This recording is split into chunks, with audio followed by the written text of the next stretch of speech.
由澳門傳承關公文化協會主辦，港澳大灣區進商會承辦的關公忠義華夏情，進澳同心建共融為主題的2026澳門關公文化交流座談會，4月16日下午在萬豪軒宴會廳舉行。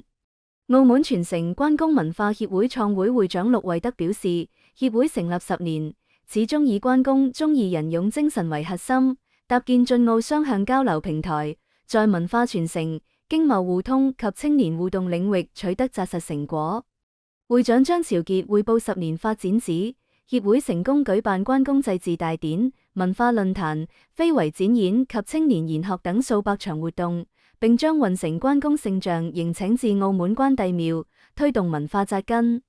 同時組織多輪互訪，助力數十家山西企業借助澳門平台拓展海外渠道，並展望未來將推動關公文化與數字技術融合，打造多媒體傳播矩陣。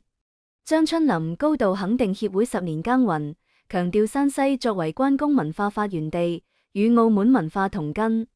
以是次活動為新起點，深化文化、經貿、蚊旅及青年等領域務實交流，讓關公忠義精神成為推動融合發展、服務國家大局的動力。座談會上，全球關帝廟數據整合平台正式發布，標誌關公文化數字化傳承啟航。現場同步舉行進澳合作簽約儀式，以文化為紐帶推進進澳融合，共譜高質量發展新篇章。